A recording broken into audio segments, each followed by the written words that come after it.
Supreme Court grants interim bail to Teesta Setalvad. Supreme Court has also asked Teesta Setalvad to surrender her passport. जी हाँ, तीस्ता सेतलवाद को bell मिल गई है, लेकिन उनकी मुसीबतें अभी भी पूरी तरह से खत्म नहीं हुई है, क्योंकि जो बेल उनको सुप्रीम कोर्ट से मिली है वो इंटरिम बेल है, ना ही रेगुलर बेल। तो उनकी रेगुलर बेल की fate is still hanging by the wire. That will have to be decided by the Gujarat high court. लेकिन एक मिनट, कौन है ये तीस्ता सेतलवाद? क्यों इनकी अरेस्ट और बेल ने तूफान उठा रखा है? तो चलिए आज इस वीडियो में समझने की कोशिश करते हैं कि ऐसा क्या किया तीस्ता सेतलवाद ने। At the age of 60 she got arrested and has only managed to get interim bail, that too from Supreme Court. Hello friends, मेरा नाम है तरुण और आप देख रहे हैं लॉ पोर्टल। चलिए शुरू करते हैं। तो ये समझने से पहले कि तीस्ता सेतलवाद को अरेस्ट क्यों किया गया, पहले थोड़ा सा बैकग्राउंड जान लेते हैं कि तीस्ता सेतलवाद है कौन and what all has she done till now in her life. तो Teesta Setalvad comes from a family of legal luminaries. उनके ग्रेट ग्रैंडफादर एक बहुत ही नामी वकील थे during the British era. Teesta Setalvad के जो ग्रैंडफादर थे वो थे मिस्टर एमसी सेतलवाद, जो कि इंडिया के फर्स्ट अटॉर्नी जनरल थे। So coming from this background, you might also think कि तीस्ता सेतलवाद भी क्या वकील है, but the point is she is not a lawyer. She chose a path different from law. वो कहते हैं ना, जब एक खून में कोई चीज बसी होती है तो आप कितना ही उस चीज को डिनाई करें, निगेट करें, वो चीज आपकी लाइफ में आ ही जाती है।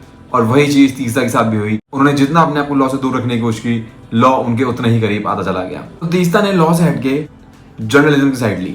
लेकिन जब उन्होंने जर्नलिज्म में काम शुरू किया तो समवेयर स्ट्रक हर, जो कम्युनल वायलेंस होते हैं उनके अंदर जो विक्टिम्स होते हैं उनको कभी भी जस्टिस नहीं मिलता है।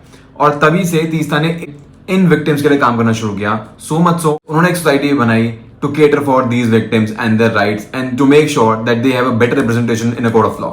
लेकिन एक असाइनमेंट तीस्ता ने ऐसा लिया जिन्होंने उनकी पूरी लाइफ ही बदल के रख दी, और वो था 2002 Gujarat rights. Teesta has played a very pivotal role to make sure that the people or the victims of these riots gets a better representation in the court of law. तो देखिए, जब 2002 के राइट्स हुए थे, इन राइट्स को प्रोब करने के लिए, इन्वेस्टिगेट करने के लिए एक स्पेशल इन्वेस्टिगेशन टीम बनाई गई थी। तो उस टीम का काम था इन पूरे राइट्स को इन्वेस्टिगेट करना कि जो इसके पीछे गुनहगार हैं उनको सजा दिलाना। क्योंकि इस राइट्स में इतने सारे नामी लोग इन्वॉल्व थे कि विक्टिम्स कई बार खुल के आंसर कर नहीं पाते थे और बहुत ज्यादा बार उनको इन्फ्लुएंस भी किया जाता था। उन्हीं को प्रोटेक्ट करने के लिए तीस्ता ने उनका हाथ थामा और उनके लिए काम करना शुरू किया। तो जब काम करना शुरू किया तो बहुत सारे लोगों ने अपना डर खत्म करके एक्चुअल जो उनके साथ हुआ था वो स्टेटमेंट देनी शुरू की। लेकिन अल्टीमेटली एसआईटी ने बहुत सारे इन्फ्लुएंशियल लोगों को, जिसमें कि हमारे पीएम नरेंद्र मोदी भी शामिल है क्योंकि वो उस टाइम पे गुजरात के सीएम थे, उन सबको एक क्लीन चिट दे दी गई। तो जब एक क्लीन चिट कोर्ट में फाइल हुई तो इसको अपोज किया तीस्ता ने और जाकिया जाफरी ने। अब जाफरी जो है वो एक विडो है जिनके हस्बैंड की डेथ उस 2002 राइट्स में ही हुई थी। ये मैटर सुप्रीम कोर्ट तक गया, लेकिन 25 जून 2022 को सुप्रीम कोर्ट ने फाइनली जाकिया जाफरी की प्ली भी डिसमिस कर दी, जिसमें उन्होंने चैलेंज किया था जो क्लीन चिट मिली थी नरेंद्र मोदी एंड अदर्स को। और जिस दिन यानी कि 25 जून को जब ये सुप्रीम कोर्ट से ऑर्डर आता है डिसमिसल का, 26 जून को एक एफआईआर रजिस्टर हो जाती है out of nowhere in Gujarat, जिसके अंदर तीस्ता सेतलवाद को एक अक्यूज बना दिया जाता है। और उसी दिन, जिस दिन एफआईआर रजिस्टर होती है, उसी दिन तीस्ता को अरेस्ट भी कर लिया जाता है ऑन द एलिगेशंस कि तीस्ता ने बहुत सारे रिकॉर्ड्स फोर्ज किए, फैब्रिकेट किए, यानी कि उन्होंने जानबूझ के ऐसे डॉक्यूमेंट बनाए हैं जो उन्होंने एसआईटी को दिए क्योंकि वो चाहती थी कि नरेंद्र मोदी की कन्विक्शन होनी चाहिए। देखिए, मेन मुद्दा यही है कि पुलिस वालों का कहना यही है कि भाई ये कि तीस्ता चाहते थे कि नरेंद्र मोदी की कन्विक्शन होनी चाहिए, इसीलिए उन्होंने बहुत सारे ऐसे डॉक्यूमेंट्स लाए। लेकिन अब क्योंकि सुप्रीम कोर्ट ने भी ये कह दिया कि नहीं, नरेंद्र मोदी जी की इन्वॉल्वमेंट नहीं थी इन पूरे राइट्स में, तो इसीलिए तीस्ता ने जो भी डॉक्यूमेंट दिए, जो भी आगे विटनेसेस आते थे, वो जब जो भी कुछ बयान देते थे, वो सब तीस्ता का सिखाया हुआ था। इसलिए Teesta should be liable, should be punished for forgery and for several other offences. और इन ऑफेंसेस के लिए तीस्ता को अरेस्ट कर लिया जाता है और 2 महीने तक शी वॉज इन जेल। उनको बेल नहीं मिलती है। पहले ट्रायल कोर्ट से बेल डिसमिस होती है, फिर हाई कोर्ट में जब वो अप्लाई करती हैं तो हाई कोर्ट में तो और ही डिस्टर्बिंग चीज होती है। हाई कोर्ट में बेल एप्लीकेशन पे प्रोसिक्यूशन नोटिस इशू करके 6 वीक्स का टाइम दिया जाता है, यानी कि उनकी सुनवाई सितंबर मिड में रखी जाती है, जबकि उन्होंने अपनी बेल अप्लाई की थी अगस्त के फर्स्ट वीक में।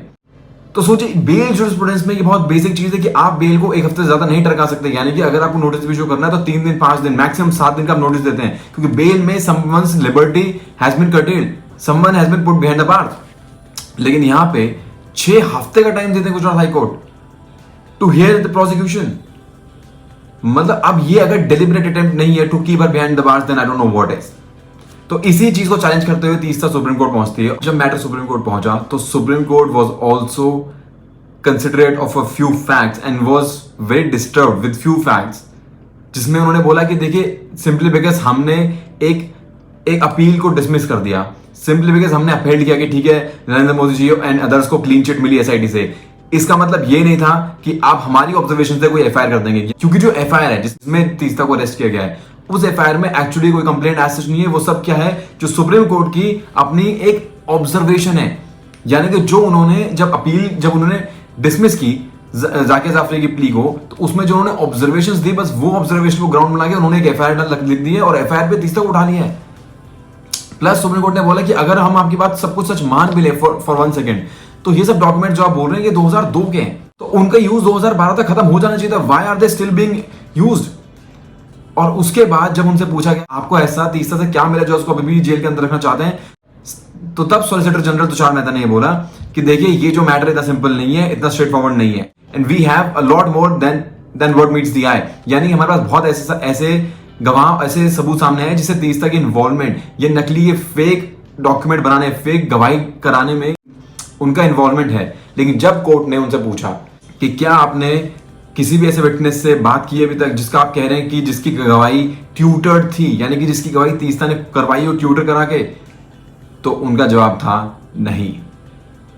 मतलब कमाल की बात है कि 2 महीने से आपने किसको जेल में रखा हुआ है, आपने शुरू के 7 दिन उनसे भी डायरेक्ट इंटरोगेशन किया, आपको कुछ नहीं मिला, 2 महीने तक आपको अभी भी कुछ नहीं मिला। पर वो 2 महीने आपके लिए कम थे उस विटनेस से एक बार जाके बात करने के लिए जिसके लिए आप कह रहे हैं कि भाई उसने जो कोर्ट में गवाही दी थी वो गलत दी थी। पहले आप उससे बात तो कीजिए, आपने डायरेक्ट किसको उठा लिया है। लेकिन वो पुलिस क्यों करेगी? पुलिस को तो जिसको उठाना था उन्होंने उसको उठा लिया। उसके बाद एक बात ये आती है कि अगर तीसरा ने कोई फेक या फैब्रिकेटेड डॉक्यूमेंट दिए भी है कोर्ट के अंदर, उसके अंदर एक्शन लेने का जो राइट मिलता है वो उस कोर्ट को मिलता है जिसके अंदर तीसरा ने फेक डॉक्यूमेंट्स दिए हैं। यानी कि 340 सीआरपीसी का प्रोविजन है, उसके अंदर वो जज साहब कंप्लेंट करेंगे, पुलिस थोड़ी इन्वेस्टिगेट करेगी। लेकिन यहां पे सेंटर का ये कहना था कि नहीं, ऐसा नहीं हो सकता, हम अपनी एफआईआर रजिस्टर करके भी इन्वेस्टिगेशन कर सकते हैं। तीसरी बात जो गवर्नमेंट ने बोली वो ये बोली कि क्योंकि तीसरा जी की बेल जो पेंडिंग है गुजरात हाई कोर्ट में, इसीलिए वो डायरेक्ट सुप्रीम कोर्ट से बेल नहीं ले सकती, ना ही अप्लाई कर सकती है, उनका कोई राइट नहीं बनता है। And let me tell you friends, ये वही सुप्रीम कोर्ट है जहां पे जब अर्नब गोस्वामी की बेल प्ली पेंडिंग थी नीचे सेशन कोर्ट में, उसमें तो 6-6 हफ्ते की डेट भी नहीं लग रही थी, yet when he move directly to supreme court उनको बेल दे दी गई थी। और यही इसी इशू को कपिल सिब्बल जी ने सिद्दीक कपान की बेल हियरिंग में भी उठाया था। अगर आपको पता नहीं सिद्दीक कपान केस क्या है तो मैंने इसके ऊपर वीडियो बनाई थी, वो आपको ऊपर आई बटन में मिल जाएगी। आज स्टेट का ये कहना है कि नहीं, आप डायरेक्ट सुप्रीम कोर्ट आ ही नहीं सकते। अरे भैया, प्रेसिडेंट देने वाला तो खुद सुप्रीम कोर्ट ही है। अब जब आप ऐसे प्रेसिडेंट बनाओगे तो लोग तो यूज करेंगे ही। पर खैर, मुद्दे से ना भटकते हुए, मेन बात यह है कि आप किसी को ऐसे किसी भी ग्राउंड पे कैसे अरेस्ट कर सकते हैं जिसके अगेंस्ट आपके पास कोई एज सच प्रूफ है ही नहीं, और जो आपने इतने साल 2002 के बाद राइट से लेट्स से आपके पास 2022 तक आपने एक बार भी कभी कंस्पिरेसी के बारे में कोई कंप्लेंट, कोई एफआईआर तक नहीं की, जबकि बाद आपके पास टाइम था वो सब करने का। लेकिन आज सिंपली बिकॉज कोई एक बंदा उन विक्टिम्स को रिप्रेजेंट कर रहा था जो राइट्स के विक्टिम्स थे, और वहां पे जो लोग अक्यूज थे उनकी कन्विक्शन नहीं होते, तो आप उनको कंस्पिरेसी के लिए थोड़ी अंदर डाल देंगे। लेकिन हमारा कानून जो है, देखिए, वो 2 तरह के ऑफेंसेस डील करता है, जिनमें से एक तरह का ऑफेंस है इनकोहेट ऑफेंसेस, यानी कि वो ऑफेंस जो कंप्लीट नहीं होते येट आप उनमें कल्प्रिट्स को पनिश कर सकते हैं। तो ये जो कंस्पिरेसी वाला ऑफेंस लगाया गया, ये एक्चुअली कुछ ऐसा ही ऑफेंस है। ये है तो एक इनकोहेट ऑफेंस ही, यानी कि अगर कल को ये प्रूव हो जाता है कि तीसरा सदलवाद जो थी उन्होंने एक्चुअली कोई डॉक्यूमेंट फोर्ज किया, उन्होंने एक्चुअली कोई किसी विटनेस को ट्यूटर किया है और ट्यूटर करके कोर्ट में उनसे गलत गवाही दिलवाई है, तो चाहे उनका जो मोटिव था, यानी कि to get the culprits punished, यानी कि उनके हिसाब से जो नरेंद्र मोदी थे या फिर और जो लोग थे, जो और इन्फ्लुएंशियल लोग थे, उनकी कन्विक्शन नहीं भी हुई, तो भी हर रोल, हर part that she played in making this conspiracy, कि ये सब डॉक्यूमेंट फोर्ज करना, किसी को ट्यूटर करना विटनेस को, ये सब पनिशेबल बाय लॉ होगा, डेफिनेटली होगा। बट एज ऑफ नाउ कोई मटेरियल है ही नहीं, और आप सिर्फ सुप्रीम कोर्ट की किसी एक जजमेंट को, ऑब्जर्वेशन को लेके कैसे एफआईआर कर सकते हैं, ये मेरी समझ से बाहर है। और उसके बाद आप किसी को 2 महीने तक जेल में भी रख सकते हैं, that's just below the belt. देखिए, तीसरा जो है ये पहली बार कंट्रोवर्सी का पार्ट नहीं बनी है। इनके अगेंस्ट एक बार बेस्ट बेकरी केस में भी एलिगेशन लगी थी, जब जाकिरा शेख ने ये बोला था कि उन्होंने जो गवाही दी थी कोर्ट में वो बेस्ट बेकरी वाले केस में, वो एक्चुअली इन्फ्लुएंस्ड गवाही थी। वो सब तीस्ता ने जानबूझ के उनसे दिलवाई थी, उन्हें डरा धमका के। लेकिन एक्चुअली में जब इसकी इन्वेस्टिगेशन हुई तो पता लगा ये सब झूठ था, और ये सारे झूठ स्टेटमेंट बोलने के लिए साकिरा शेख को कहीं और से ऑर्डर आए थे, ना कि तीस्ता से। और इसकी रिगार्डिंग भी तीस्ता को सुप्रीम कोर्ट से क्लीन चिट मिली थी। तो देखिए अब 2002 के राइट्स में क्या एक्चुअली हुआ था, कौन उसके लिए लायबल है, इसके लिए ना तो मैं कुछ कह सकता हूं और ना ही आप लोगों को कुछ कहना चाहिए, no matter what we think और we know. But as of now जो सुप्रीम कोर्ट की फाइंडिंग है कि उसके अंदर नरेंद्र मोदी जी या फिर कुछ और अदर इन्फ्लुएंशियल पीपल का कोई हाथ नहीं था, तो एज ऑफ नाउ हम भी यही मान सकते हैं कि उनका कोई हाथ नहीं था। लेकिन ये मान लेने से कि क्यों उन लोगों पे जो एलिगेशन लगी थी उनका हाथ नहीं था, ये कहीं भी इन्फ्लुएंस नहीं निकलती कि जो उस टाइम 2002 राइट से विक्टिम्स को रिप्रेजेंट कर रहा था वो फोर्ज्ड डॉक्यूमेंट्स कोर्ट में दे रहा था, and now he is liable to be prosecuted. तो चलिए आज इस वीडियो को यहीं खत्म करते हैं। तीस्ता को रेगुलर बेल मिलेगी या नहीं मिलेगी ये तो गुजरात हाई कोर्ट डिसाइड करेगी। अगर आप इंटरेस्टेड है सब जानने में तो उसके अपडेट मैं आपके पास जरूर लाऊंगा। आप बने रहे हमारे चैनल के साथ, और अगर आपको वीडियो अच्छी लगी हो तो don't forget to give it a thumbs up, share with your friends. मैं मिलूंगा आपसे नेक्स्ट वीडियो में। Till then take care, bye bye.